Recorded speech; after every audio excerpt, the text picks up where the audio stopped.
नमस्कार प्रेक्षकांनो, सावळ्याची जणू सावली या मालिकेच्या आजच्या भागामध्ये मी तुम्हा सर्वांचे अगदी मनपूर्वक स्वागत करते. मग आता सावली घाईतच प्रॅक्टिस करण्यासाठी आलेली असते. सारंगला तोंड देऊन सावली इथे गेस्ट रूममध्ये आलेली असते. पण मात्र आता सावली नेमकं कुठे जाते? अस्मीची सावलीवरती बारीक अशी नजर असते आणि सावलीच्या पाठोपाठ ती सुद्धा आता सावलीच्या मागे येते. आणि मग त्याच्यानंतर सावली इथे गेस्ट रूममध्ये येते आणि मग त्याच्यानंतर तिच्या हातामध्ये असलेलं ते गाण्याचं साधन ती सुरू करते आणि मग त्याच्यानंतर गाण्याची तिची आपली प्रॅक्टिस सुरू करते. त्याच्यानंतर आता इकडे दुसरीकडे अलका इथे जगन्नाथला म्हणू लागते की जगन्नाथ, एवढ्या वर्ष संसार करून मला तुमच्या मनातली गोष्ट तर कळायला लागलेलीच आहे. म्हणजे आता तुमच्या मनामध्ये नक्कीच काहीतरी सुरू आहे हे तर मला कळतंय. आणि अलका आता जगन्नाथला विचारत असते की नेमकं काय सुरू आहे तुमच्या मनामध्ये. आणि खरंच जगन्नाथच्या मनामध्ये असं काहीतरी सुरू असतं की ते भैरवीच्या विरोधामध्ये खूप मोठा धमाका करून इथे सावलीचं सत्य सर्वांसमोर आणणार. आता अलका चिडते आणि जगन्नाथवरती ओढत म्हणते, तुमच्या मनामध्ये आणि तुमच्या डोक्यात नक्कीच काहीतरी सुरू आहे आणि तुम्ही मला का सांगत नाहीये. मग ह्याच्यावरती जगन्नाथ विचारतो की नेमकं काय झालं. अलका पुढे चिडत बोलू लागते की असं काय करता, आज त्यांची ड्युएट राऊंड होती. तुमच्या हातामध्ये आयता चान्स होता, तुम्हाला संधी होती आणि तुम्ही त्याच्याबद्दल काहीही नाही केलं. आणि मग त्याच्यानंतर इथे आता जगन्नाथ म्हणू लागतो, तुला खरं सांगू का, आपली लेक ना एकदम गायली सुंदर. म्हणजे जगन्नाथ अलकाला सावलीबद्दल सांगत असतो. जगन्नाथ पुढे बोलत असतो, म्हणजे तिच्या लेवलचं गाणं काही तिला आलेलं नव्हतं, पण जे गाणं तिच्याकडे आलं ना ते तिने उत्तम निभावलं आणि खरंच माझी लेक खूप गुणाची आहे. जगन्नाथ इथे सावलीबद्दलचं कौतुक अलकासमोर करत असतो. आणि पुढे आता अलका सुद्धा म्हणू लागते की ही गोष्ट तुम्ही मला सांगताय, मला ही गोष्ट माहिती आहे की आपल्या सावलीची गाण्यावरती श्रद्धा आहे, तिचा आवाज सुद्धा तयारीचा आहे, पण मात्र त्या ताराचं काय, तुम्ही तिला का जिंकू दिलत.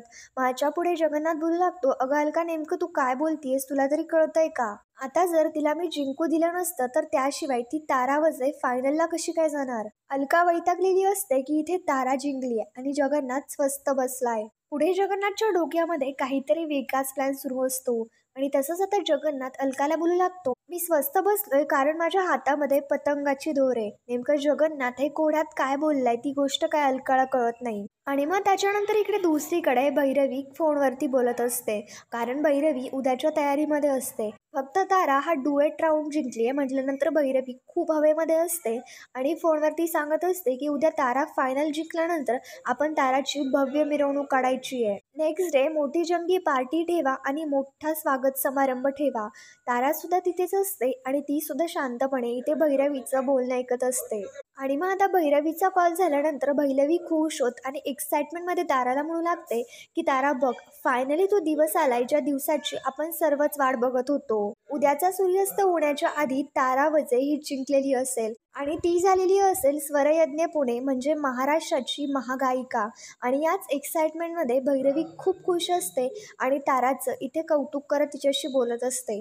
पण मात्र खरं काय ते आपल्या सर्वांनाच माहिती आहे, म्हणजेच की इथे तारा नाही तर सावली गाते. पण मात्र याच दोघी हवेमध्ये उड्या मारत असतात. पुढे आता भैरवी बोलू लागते, ही स्पर्धा जिंकण्याचा तुला प्रचंड फायदा होणार आहे. तारा, तुला खूप प्रसिद्धी आणि खूप पैसा मिळणार आहे. आणि मग त्याच्यानंतर इथे तारा बोलू लागते की मम्मा, तुला कळत नाहीये का, जगन्नाथजी एवढ्या इझिली आपल्याला ही स्पर्धा जिंकून देत आहेत. ही गोष्ट तुला जरा विचित्र नाही वाटत आहे का. आणि मग पुढे आता भैरवी सांगू लागते, नाही वाटत आहे मला विचित्र, कारण त्याची 3 कारणं आहेत. हे स्पर्धेचे स्पॉन्सर रातोरात बदललेत. ते मेंदळे कुटुंब हे सर्व काही या स्पर्धेमध्ये असं पाठिंबा देऊन उभे आहेत. हे एवढी सगळी कारणं आहेत आणि मेन म्हणजे तिसरं कारण आहे, म्हणजे मी. त्याने किती जरी मनामध्ये आणलं ना तरी सुद्धा तो त्याचा डाव साधू शकणार नाही. मी उद्या तिलोत्तमाला या स्पर्धेचं आमंत्रण दिलंय आणि मेन म्हणजे उद्या तिलोत्तमा तिथे स्पर्धेमध्ये येईल आणि त्यावेळी जगन्नाथचा जो काही अपमान होणार आहे ना तो अपमान तो आयुष्यभरही पचू शकणार नाही. इथे भैरवीच्या मनामध्ये तर वेगळंच काहीतरी सुरू असतं, पण ऑलरेडी जगन्नाथने त्याचा डाव तर खेळलेलाच असतो आणि शेवटी यांना खाली पाडायचं हे जगन्नाथने ठरवलेलंच असतं. भैरवी सांगत असते, याला नाही मी तिथून चालतं केलं ना तर मी माझं नाव भैरवी वजे लावणार नाही. आणि मग त्याच्यानंतर इकडे दुसरीकडे तारा सांगू लागते, मम्मा, पण एक गोष्ट ना खूप छान झाली, तिथे मी गात नाहीये ही गोष्ट कोणालाही नाही कळली. आता इथे ओव्हर कॉन्फिडन्समध्ये भैरवी म्हणत असते आणि कोणाला कळणार देखील नाही की जोपर्यंत मी तुझ्या सोबत आहे आणि तोपर्यंत तुला काळजी करण्याचं काहीच कारण नाहीये. आणि मग पुढे आता ही भैरवी गुड नाईट बोलून तिकडनं निघून जाऊ लागते. पण मात्र तारा परत बोलू लागते की मम्मा फक्त मला एवढंच टेन्शन आहे की उद्याच्या राऊंडमध्ये सावलीने काही गडबड नाही केली पाहिजे. भैरवी आता म्हणू लागते तिची काळजी ना तू करूच नकोस. इनफॅक्ट आता तू बघ की इथे तू अशी रिलॅक्समध्ये बसली आहेस आणि सावली ऑलरेडी उद्याची महाअंतिम फेरी जिंकायची म्हणून तिकडे रियाज करत बसली असेल. शेवटी जिंकणार ही तारा वजेच आहे आणि हेच अंतिम सत्य आहे. आणि मग त्याच्यानंतर इकडे दुसरीकडे सावली मस्तपैकी तिचा रियाज करत असते. आणि मग त्याच्यानंतर इथे सावलीला शोधत शोधत तिच्या पाठोपाठ अस्मी सुद्धा आलेली असते. आणि मग अस्मी इथे सावलीला शोधत असते आणि तिच्या खाली इथे डस्टबिन असते. पण मात्र अस्मीचं खाली काही लक्षच नसतं म्हणून तिचा पाय तिथे त्या डस्टबिनला लागतो. त्याचा आवाज होतो आणि सावली लगेच सावध होते की नक्कीच कोणीतरी आलंय म्हणून. आणि मग त्याच्यानंतर सावली आता तिथे प्रॅक्टिस करतच असते आणि तिचा तो प्रॅक्टिस करण्याचा म्युझिक रेडिओ असतो तो सावली लपवते. पण मात्र या गोष्टीमुळे खूप घाबरून गेलेली असते. इकडे अस्मी लगेच दरवाजा उघडून आतमध्ये येते आणि सावलीकडे मोठे डोळे करत बघत असते. पुढे अस्मी सावलीकडे येते आणि तिला सांगू लागते, काय गं सावली, काय चाललंय? रात्र झालीये, झोपण्याची वेळ झाली आणि तू इथे काय करतीयेस? पण मात्र सावली खूप घाबरून गेलेली असते. अस्मी पुढे विचारत असते, अगं पण सावली तू एवढी घाबरलीयेस का?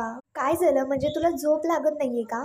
आणि मग पुढे आता सावली अडखळत अस्मीला सांगू लागते, हो म्हणजे मला झोपायचं तर आहेच, मी खोली आवरत होते इथली, बाकी काही नाही. मग पुढे अस्मी विचारते की कशाला तू खोली आवरतीयेस? आणि पुढे आता सावलीच्या या वागण्यावरती अस्मी काहीही रिॲक्शन देत नाही आणि मग पुढे लगेच तिकडनं निघून जाते. पण मात्र सावली खूप गोंधळून गेलेली असते आणि मग आता ती घाबरतच विठुरायासमोर हात जोडते आणि विठुरायाला म्हणू लागते की विठ्ठला रे, हे सगळं काय चाललंय आणि बरं झालं तू मला वाचवलंस. आणि मग त्याच्यानंतर अस्मी आता इथे चाललेली असते. पण मात्र ती सावलीकडे पाहत स्वतःशीच म्हणते की सावली, नेमकं तुझं आणि त्या भैरवी मॅडमचं नेमकं काय चाललंय ना हे शोधून काढण्यासाठी मी चांगलाच खेळ खेळणार आहे. हा छोटासा खेळ, फक्त जस्ट वेट अँड वॉच. आता अस्मीच्या डोक्यामध्ये तर वेगळंच काहीतरी सुरू असतं आणि आता ती सावली आणि भैरवीचं नेमकं काय कनेक्शन आहे हे शोधून काढणारच असते. आणि मग आता त्याच्यानंतर अस्मी लगेच तिकडनं निघून जाते.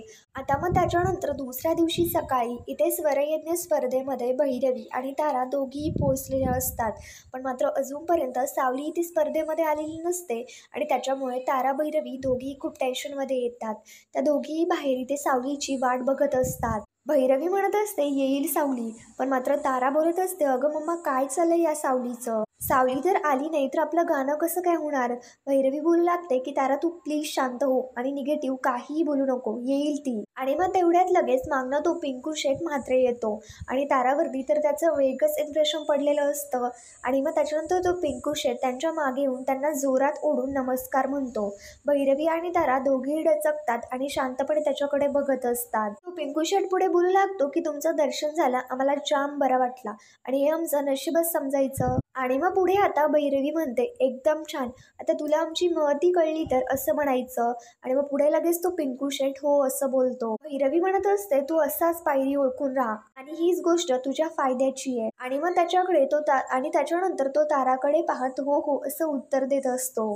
पुढे मग आता त्याच्यानंतर तो पिंकू शेठ पुढे बोलणार तेवढ्यात लगेच आता भैरवी ताराला घेऊन तिकडनं निघून जाते. आणि आता इथे सावली स्पर्धेसाठी यायला ऑन द वेच असते. आणि मग सावली येता येता भैरवीला कॉल करून कळवते की हो माई, मी निघालीच आहे. ते रिक्षामध्ये असतात. आता मग त्याच्यानंतर तेवढ्यात रिक्षाच्या समोर एक मुलगी येते आणि त्या रिक्षासमोर आलेली मुलगी दुसरी तिसरी कोणी नसून ती अस्मी असते. इथे सावलीसुद्धा खूप घाबरून गेलेली असते. आणि मग त्याच्यानंतर आता सावली इथे अस्मीला सावरते. अस्मी त्या रिक्षावाल्याला ओढत म्हणते की तुम्हाला बघून नाही चालवता येत का? मग पुढे आता सावली विचारते की अस्मी तुला खूप लागलंय का गं? अस्मी म्हणते की हो खूप लागलंय.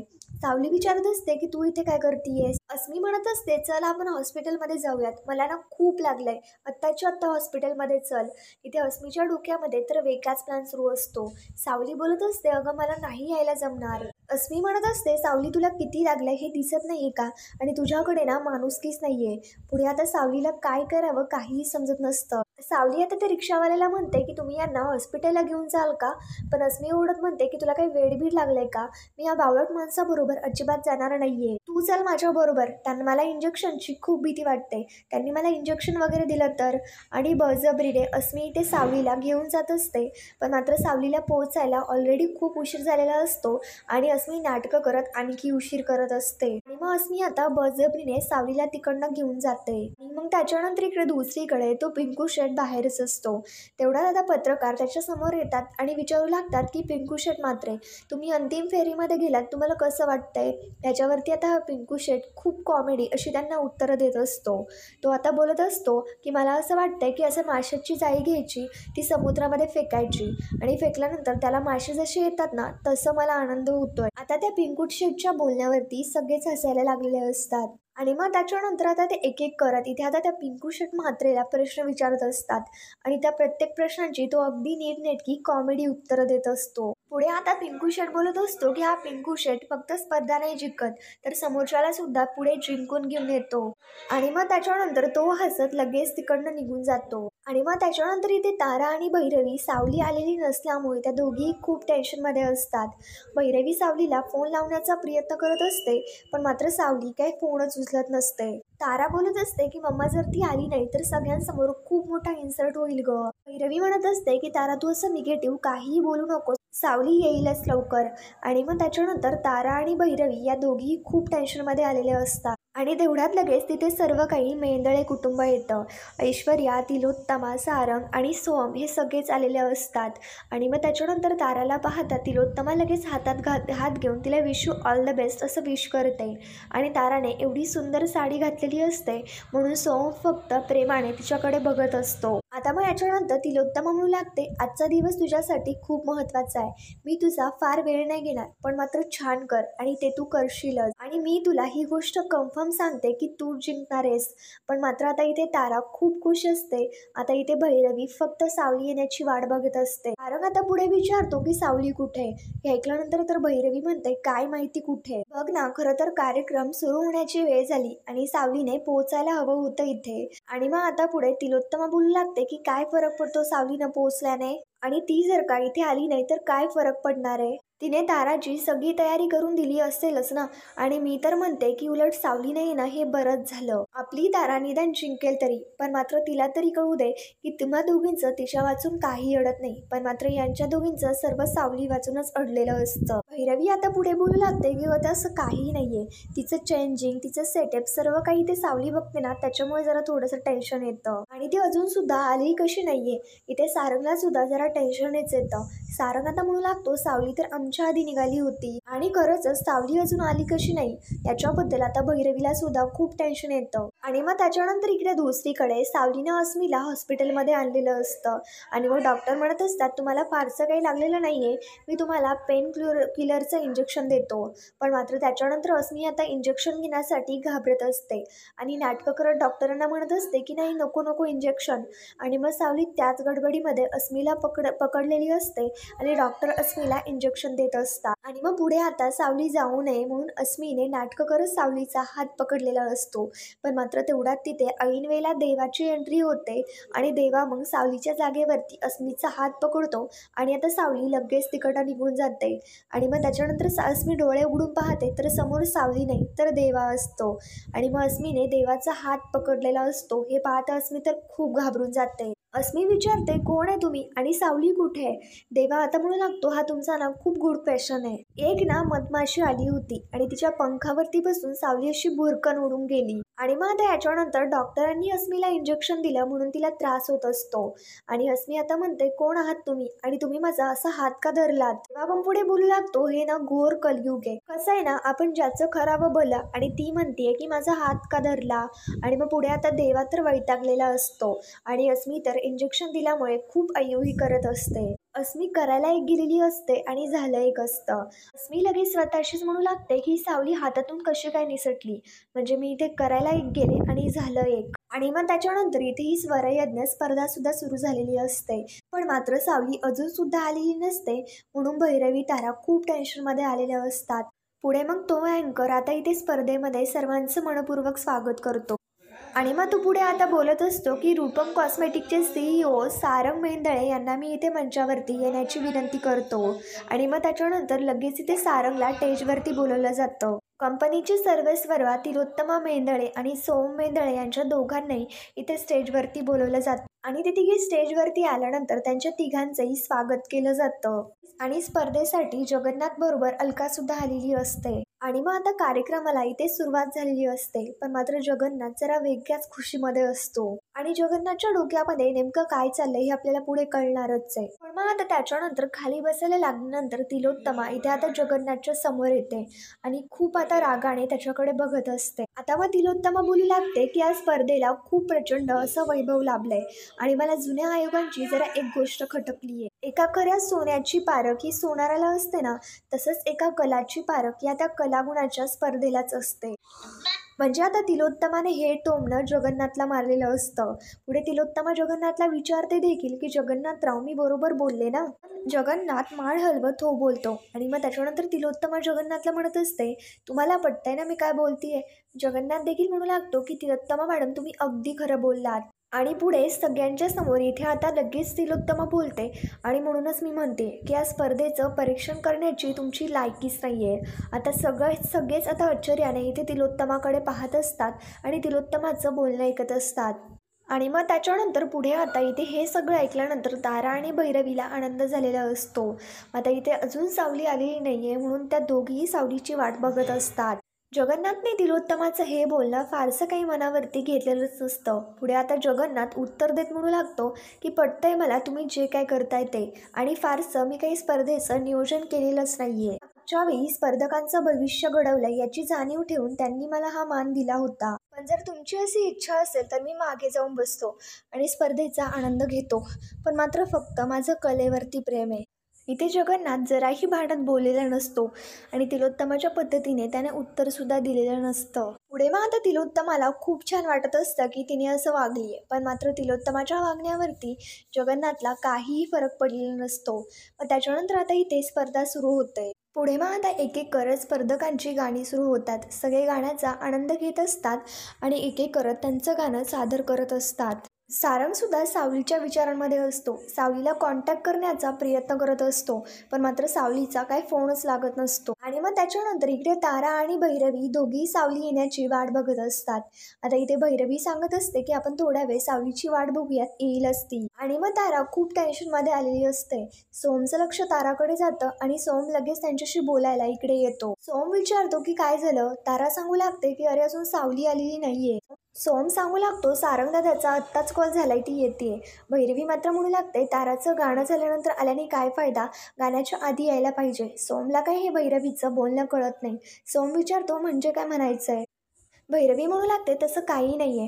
तारा बोलते अरे माझी अजून तयारी बाकी आहे. सोम आता म्हणू लागतो तुला प्रॅक्टिसची काय गरज आहे? म्हणजे सोमदादा म्हणत होता की खरं सौंदर्य हेच कलागुणांमध्ये असतं, नुसतं दिसण्यामध्ये नसतं. ठीक आहे, तुम्ही काळजी घ्या, सावली बहिणी आत्ता येईलच. आणि मग त्याच्यानंतर सोम इथे त्याच्या जागेवरती येऊन बसतो आणि भैरवी सुद्धा ताराला हे सांगते की खरं सौंदर्य हे खरंच दिसण्यामध्ये नसतं, कलेमध्ये असतं. त्याच्यामुळे तू फक्त कलेवरती लक्ष दे. तेवढ्यात लगेच आता सावली तिथे आलेली असते. सावलीला पाहता जरा त्यांच्या जीवामध्ये जीव येतो. तारा विचारू लागते अगं सावली, कुठे होतीस तू? तारा विचारत असते सावली किती उशीर झाला, पण सावली खूप घाबरलेली असते. भैरवी आता पुढे बोलते जाऊ दे ठीक आहे, आली ना हे महत्वाचं. आणि मग लगेच भैरवी सावलीला घेऊन तिकडनं निघून जाते.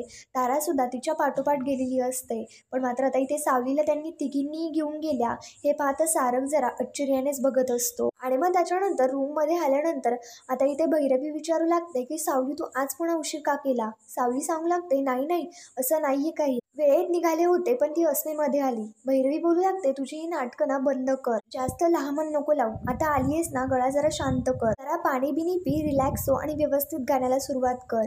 आणि मग एवढं सगळं बोलून भैरवी तारा दोघी तिकडनं निघून जातात आणि सावली इथे स्वतःला सावरते. पण सावली घाईत आल्यामुळे तिला खूप दम लागलेला असतो. सावली नेहमीप्रमाणे विठुरायाची मूर्ती समोर ठेवते, त्याच्या बाजूला फुलं ठेवते आणि लगेच विठुरायाचा आशीर्वाद घेऊन तिचं सुरुवात करते.